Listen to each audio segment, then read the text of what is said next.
الحمد للہ رب العالمین والصلاة والسلام علی حبیبہ محمد وآلہ وصحبہ اجمعین۔ اعوذ باللہ من الشیطان الرجیم، بسم اللہ الرحمن الرحیم۔ وَلَهُ مَنْ فِي السَّمَاوَاتِ وَالْأَرْضِ وَمَنْ عِنْدَهُ لَا يَسْتَكْبِرُونَ عَنْ عِبَادَتِهِ وَلَا يَسْتَحْسِرُونَ يُسَبِّحُونَ اللَّيْلَ وَالنَّهَارَ لَا يَفْتُرُونَ اللهم سبحانك لا علم لنا إلا ما علمتنا إنك أنت العليم الحكيم۔ مولاي صل وسلم دائما أبدا على حبيبك خير الخلق كلهم۔ وَلَهُ مَنْ فِي السَّمَاوَاتِ وَالْأَرْضِ، ارض و سما میں جو کچھ بھی ہے وہ سب اللہ کریم کے قبضہ قدرت میں ہے، اس کا اطاعت گزار ہے، اس کی ملکیت ہے ذاتی، کسی کی اس میں کوئی شراکت نہیں، اور ہر چیز خواہی نہ خواہی اس کی اطاعت پہ مجبور ہے، پسند سے اطاعت کرے یا اسے اطاعت پسند نہ ہو، وہ چاہے یا نہ چاہے، بجز اطاعت الہی کی اسے کوئی چارہ نہیں۔ پھر فرمایا بے شمار ایسے ملائکہ ہیں جنہیں قرب الہی نصیب ہے، وہ اس کی عبادت سے نہ تو انہیں کوئی آر آتی ہے اور نہ ہی وہ اس سے تھکتے ہیں۔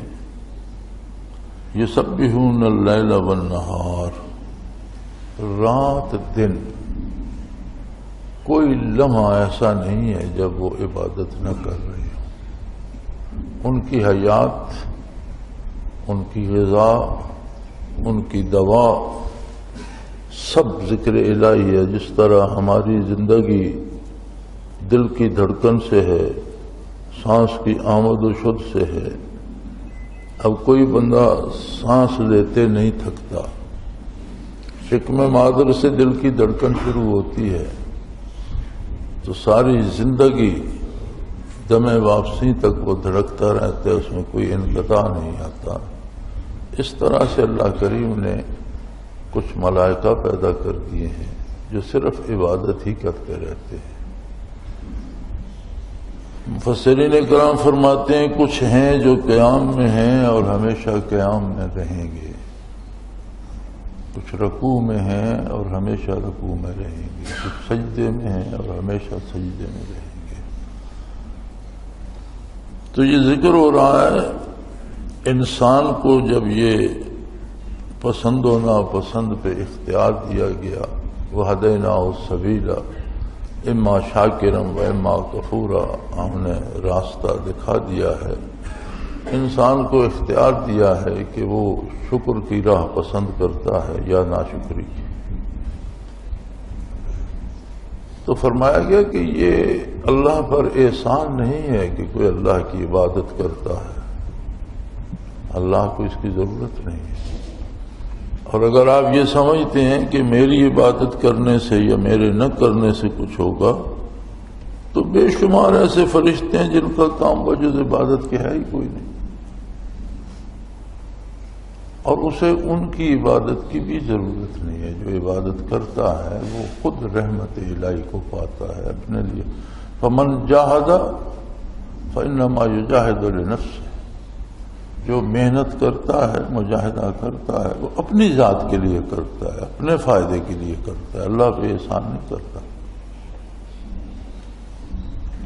تو یہ جو لوگوں کو خیال ہوتا ہے، بہت سے لوگوں کو یہ وہم ہوتا ہے کہ میں عبادت کرتا ہوں تو شاید میں کوئی بڑا تیر مار رہا ہوں۔ بہت سے لوگوں کا یہ خیال ہوتا ہے کہ جی میں عبادت بھی کرتا ہوں، نمازیں پڑھتا ہوں، روزے رکھتا ہوں، زکوٰۃ دیتا ہوں، ساری عبادات پہ عمل کرتا ہوں پھر میرا کاروبار نہیں چلتا، میری اولاد بیمار ہو گئی ہے، میرا بیٹا بے روزگار ہے. بھائی یہ دنیا کی جو حالات ہیں، دنیا عالم اسباب ہے. اللہ کریم نے آپ کو عقل دی ہے، شعور دیا ہے، ہاتھ پاؤں دیے ہیں، اور اس کے ساتھ دنیا آپ کے سامنے رکھ دی ہے. اب اگر آپ کو کاروبار میں نقصان ہو رہا ہے تو آپ کسی کاروباری طریقے میں کوئی کمی ہوگی، کہیں غلطی کر رہے ہوں گے. ملازمت نہیں مل رہی تو شاید آپ کے بیٹے نے کوئی ایسی اہلیت حاصل نہ کی ہو جو ملازمت کی شرائط میں سے ہے. یہ تو دنیا کا نظام ہے. صالح غذا کھائے گا صحت ٹھیک ہوگی، خراب کھائے گا صحت خراب ہو جائے گی. اللہ کا ایک بنایا ہوا نظام ہے. تو دنیاوی امور کو دنیاوی نظام کے مطابق دیکھنا چاہیے، اور پھر اس میں حلال و حرام، جائز و ناجائز وسائل ہیں. جائز وسائل اور درست وسائل اختیار کیے جائیں اور صحیح طریقے اور سلیقے سے کیے جائیں.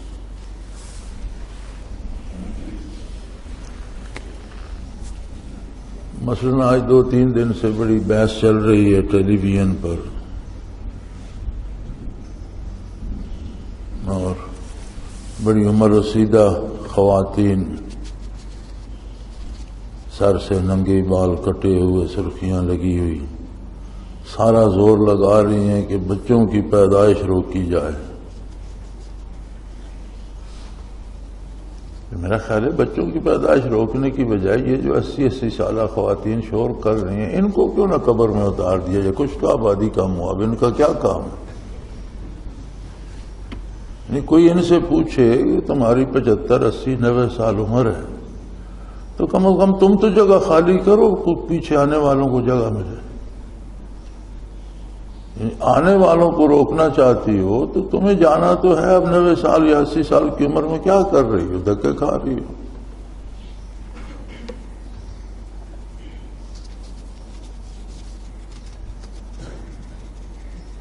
تو یہ دانش کو الٹی طرف لے جاتے ہیں. آبادی بڑھ گئی. نبی کریم صلی اللہ علیہ وسلم نے آج سے 1400 سال پہلے اس کا علاج بتایا تھا. آپ کے ارشادات عالی کا مفہوم ہے، آپ کے ارشادات میں موجود ہے کہ شہروں کو بڑھنے نہ دو. اگر سمجھتے ہو کہ ایک شہر گنجان ہو گیا تو اس کے ساتھ دوسرا شہر بسا لو، کچھ فاصلے پہ تیسرا بسا لو. شہروں کی آبادی کو اتنا نہ بڑھاؤ کہ تمہارے لیے مسئلہ پیدا ہو جائے. کتنا سہل علاج ہے آج بھی کہ اب شاہ درہ سے شروع ہوتا ہے لاہور اور قصور جا کر ختم ہوتا ہے. تو اگر یہی ایک کی بجائے 5 شہر بن جاتے، 6 بن جاتے 10-10, 20-20 میل کے فاصلے پر، تو یہ مسئلہ نہ ٹریفک کا پیدا ہوتا، نہ بجلی کا پیدا ہوتا، نہ یہ. اب لاہور پورے میں میرا نہیں خیال کہ حکومت کو پاس کوئی نقشہ ہو کہ کہاں کی بجلی کہاں سے جا رہی ہے. جہاں جہاں بڑھتا گیا آگے تار سے تار جوڑتے گئے. اب کسی کو پتہ ہی نہیں. باپڑا والوں کے پاس پورے لاہور کا ایز ہول کوئی نقشہ نہیں.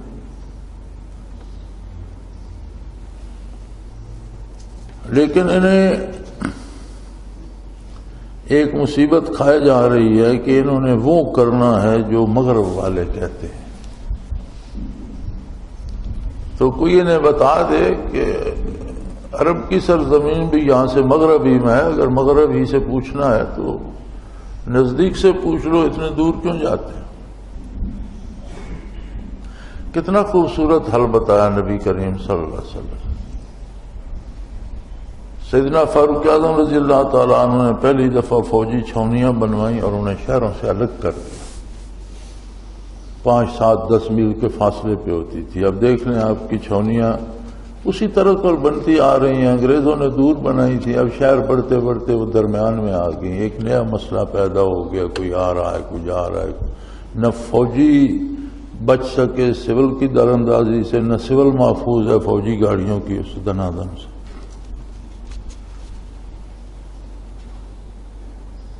تو شریعت مطہرہ نے دنیاوی اسباب کے بھی سلیقے بتائے ہیں، اگر اس طرح اختیار کیے جائیں تو اللہ رازق ہے، رزق میں برکت ہوتی ہے۔ بیماریوں کے لکل داء دواء علاج پیدا کر دیے ہیں، صحیح علاج کیا جائے۔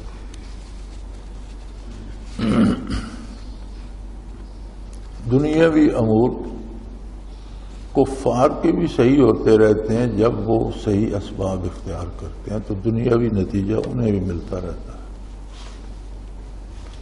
اہل مغرب یا مشرق بعید والے اگر تجارت یا اس میں دولت میں ترقی کر گئے تو آپ دیکھ لیں گے کہ انہوں نے تجارت اور اس کے اصول جو اپنایا وہ ہیں جو نبی کریم صلی اللہ علیہ وسلم نے تعلیم فرمائے تھے۔ حضور کی بعثت سے پہلے تو دنیا میں یہ اصول نہیں تھے، یہی قومیں تھیں، یہی آبادیاں تھیں، یہی ملک تھے، ان میں یہ اصول تو نہیں تھے۔ تو اگر کافر اپناتا ہے تو ترقی کرتا ہے، مومن اپنائے گا، کافر کو صرف دنیا ملتی ہے، مومن اپنائے گا اسے دنیا بھی ملے گی، آخرت بھی ملے گی۔ تو جہاں دنیاوی رکاوٹیں آتی ہیں وہ اس لیے عبادت روزی کمانے کے لیے نہیں ہے، صحت بنانے کے لیے نہیں ہے، عبادت اس تعلق کو قائم رکھنے کے لیے ہے جو بندے کا اللہ کریم کے ساتھ ہے۔ ساری عبادت کا اصل یہ ہے کہ ان الصلاۃ تنہی عن الفحشاء والمنکر، یعنی عبادت الہی ایسا رشتہ پیدا کر دیتی ہے اللہ سے، ایسی کیفیت آ جاتی ہے کہ پھر اللہ کی نافرمانی کرنے کو جی نہیں چاہتا، بندہ اطاعت گزار ہو جاتا ہے، بے حیائی اور برائی سے بچ جاتا ہے۔ یہ نقد اجرت اور ثواب جو ملتا ہے عبادت کا۔ اس کے باوجود بھی اگر کسی کو یہ خیال ہے کہ شاید میں عبادت نہیں کرتا تو کوئی اللہ کی عبادت نہیں کرے گا، فرمایا اس کی تو بے شمار مخلوق ہے، ایک تو ارض و سما کی ہر چیز اس کی اطاعت کرتی ہے، کسی کو مجال دم زدن نہیں، یہ بھی تو عبادت ہے۔ پھر ایسی مخلوق اس نے بے شمار پیدا کر دی، ایسے فرشتے پیدا کر دی جن کا کام ہی عبادت کرنا ہے۔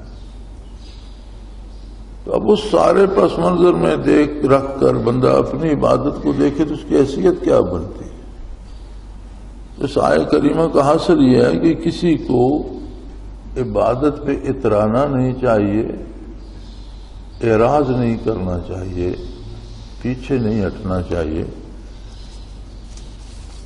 کہ عبادت نہ کرنے میں اس کا اپنا نقصان ہوگا۔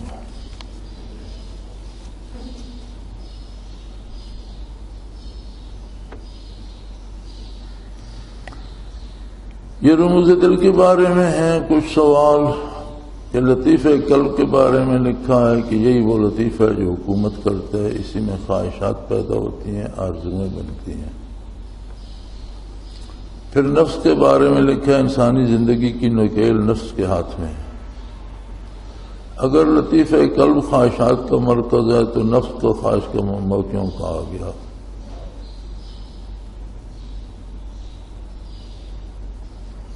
دوسرا سوال ہے قلب بنیاد ہے عالم خلق کے عالم امر کے ساتھ تعلق کی، تو لطیفہ روح اس کا مظہر ہے، اس کی وضاحت کر دیں۔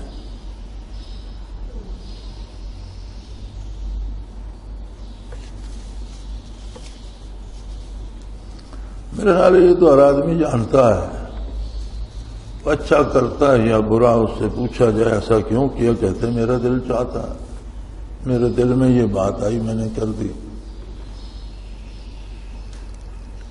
دل ایک تو یہ پمپنگ مشین ہے جو بدن کا خون سپلائی کرتی ہے، اس کے اندر ایک لطیفہ ربانی ہے جسے انگریزی والے سٹل ہارٹ کہتے ہیں،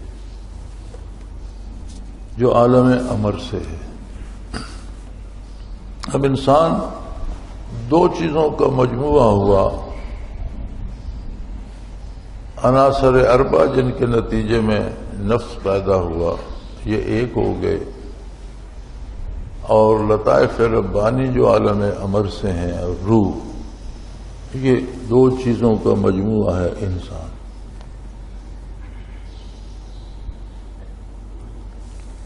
اگر اسے ایمان نصیب ہو اتباع رسالت نصیب ہو تو اس سے لطائف عالم امر مضبوط ہونا شروع ہوتے ہیں، اور ان دونوں میں سے ایک کی قوت دوسرے کی کمزوری ہے۔ اگر لطائف مضبوط ہوتے ہیں تو یقیناً نفس میں تبدیلی آئے گی، کمزور ہوگا، کیونکہ نفس ان النفس لامارۃ بالسوء، نفس امارہ ہوتا ہے، یعنی برائی کی طرف۔ دنیاوی لذات اس کی مقصد ہوتی ہیں، مادی خواہشات اور لذات اس کا مقصد ہوتی ہیں، اسے حلال حرام جائز ناجائز سے سروکار نہیں ہوتا، وقتی لذات کا شیدا ہوتا ہے، مادی وجود کا حصہ ہے۔ لیکن جب نور ایمان پیدا ہوتا ہے لطیفے قلب میں اور وہ طاقت پکڑتا ہے تو پھر نفس امارہ سے لوامہ بن جاتا ہے۔ لوامہ وہ نفس ہوتا ہے جو غلطی سے بچنے کی کوشش کرتا ہے، اور غلطی ہو جائے تو اس پہ اپنے آپ کو ملامت کرتا ہے، اللہ سے توبہ کرتا ہے، رجوع کرتا ہے۔ یہ ایسے لوگ ہوتے ہیں کہ نیکی بھی کر لی، کبھی کوئی غلطی بھی ہو گئی، لیکن اگر قلب مسلسل یا لطائف مسلسل مضبوط ہوتے جائیں تو نفس تبدیل ہوتا جاتا ہے، اور پھر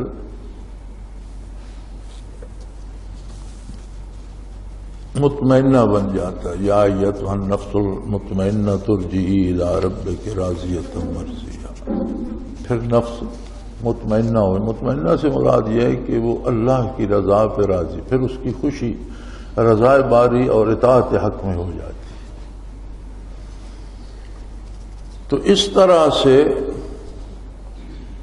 انسانی زندگی سیدھے راستے پہ کامیابی سے ہمکنار ہوتی ہے۔ لیکن اگر لطائف اور قلب کی طرف غفلت آ جائے، جو اکثر ہوتی ہے، چونکہ دنیا کو دنیا کیوں کہا گیا ہے؟ دنیا کا مطلب قریب ترین چیز،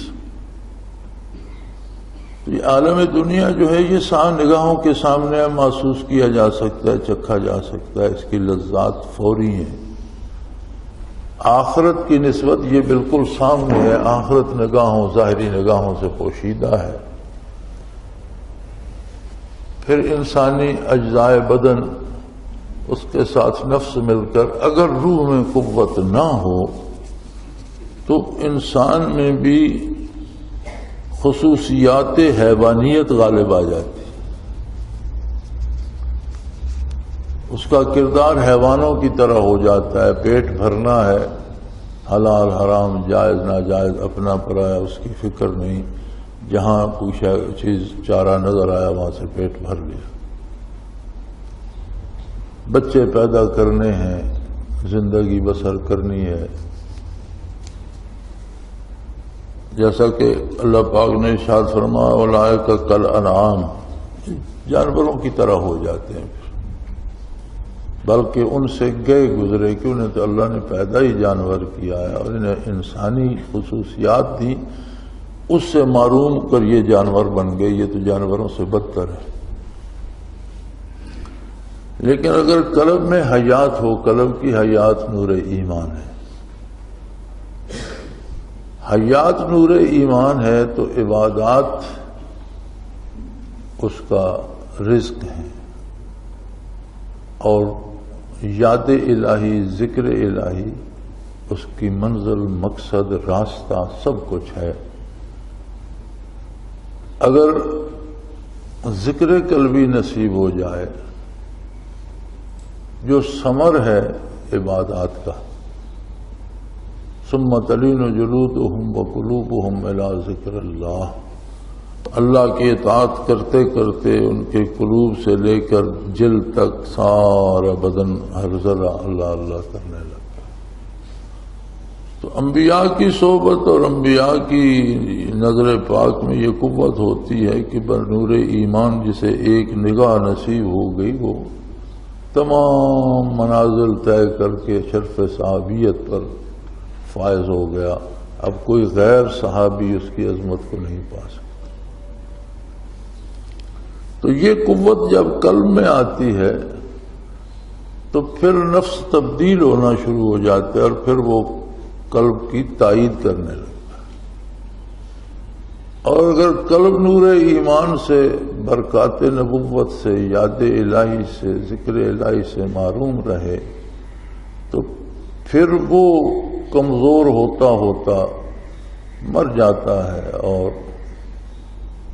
نفس کلی طور پر حکمران ہو جاتا ہے. نبی کریم صلی اللہ علیہ وسلم نے فرمایا کہ کوئی گناہ کرتا ہے تو دل پر ایک سیاہ نقطہ پیدا ہوتا ہے،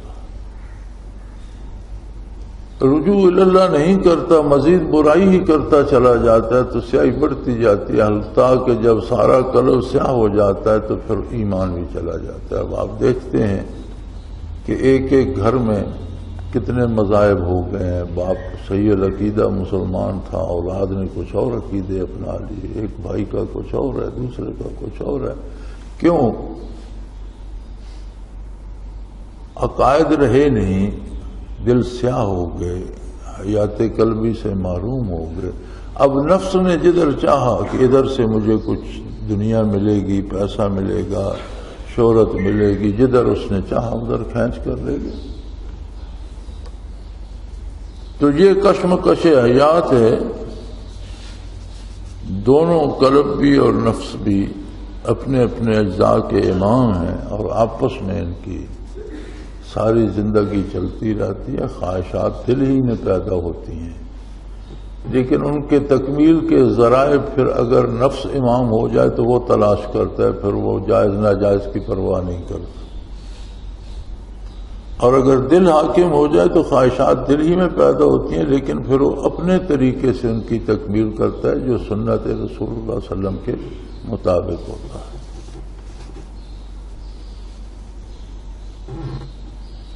قلب کی بنیاد ہے عالم خلق کے عالم عمل کے ساتھ تعلق کی.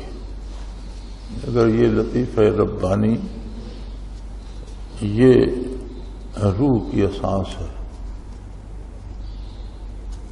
اگر روح جو عالم امر سے وجود میں بھیجی گئی اس کا واپس عالم امر سے رابطے کا کوئی راستہ ہے تو یہ لطیفہ قلب ہے.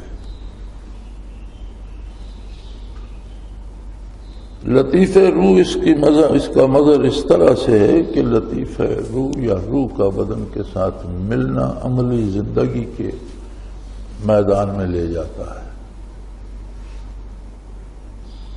اور بدن اور روح مل کر جب کام کرتے ہیں تو حیات کا اظہار ہوتا ہے کہ یہ زندہ ہے. کوئی بستر مرگ پر پڑا صرف سانس لے رہا ہو، پانی کا ایک چمچ پی رہا ہو تو بھی کچھ کر رہا ہے، یہ ہوتا ہے کہ یہ زندہ ہے. ان سب چیزوں سے رک جائے تو زندگی کا کوئی وجود نہیں ملتا. تو یہ چیزیں مربوط ہیں، صرف آپ کے مطالعہ میں کمی ہے، ان میں کوئی ابہام بھی نہیں ہے اور کوئی ان کی وضاحت کی میں نے ضرورت نہیں سمجھی. یا کسی کو اللہ توفیق دے تو اس کی شرح لکھ دے.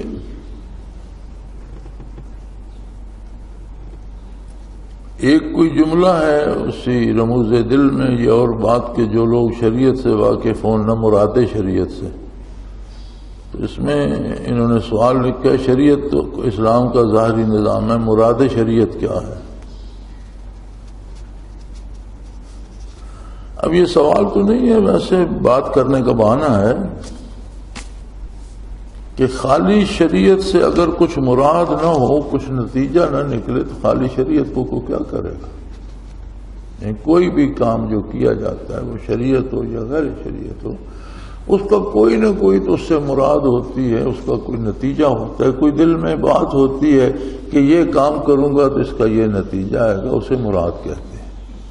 مراد شریعت ہے اللہ سے تعلق، اپنی بندگی کا احساس، اپنی کمزوری کا احساس اور اس کی عظمت کا ادراک، آخرت پہ نظر، اس کی بارگاہ میں حاضری کی فکر، یہ مراد شریعت ہے. اور اگر یہ نصیب نہ ہو تو آپ نے دیکھا لوگ نمازیں بھی پڑھتے ہیں، رشوت بھی کھاتے ہیں، حج بھی کرتے ہیں، چوری بھی کرتے ہیں، ڈاکے بھی ڈالتے ہیں اور داڑھی بھی رکھی ہوئی ہے، لوگوں کو قتل کرتے پھرتے ہیں اور حلیہ مسلمانوں کا بنایا ہوا ہے. اپنے طور پر بظاہر انہوں نے شریعت اپنائی ہوئی ہے، لیکن ان کی نگاہ مراد شریعت کی طرف نہیں۔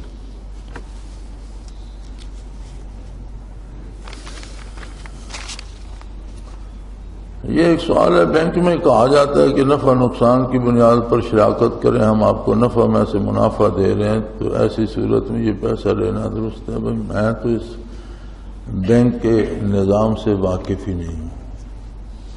بینک کے ساتھ تعلق ضرور ہوتا ہے، پیسے بینک میں ہم بھی رکھتے ہیں، لیکن بغیر سود کے رکھتے ہیں اور بغیر لین دین کے رکھتے ہیں، ہم سے تو الٹا وہ چارجز لیتے ہیں۔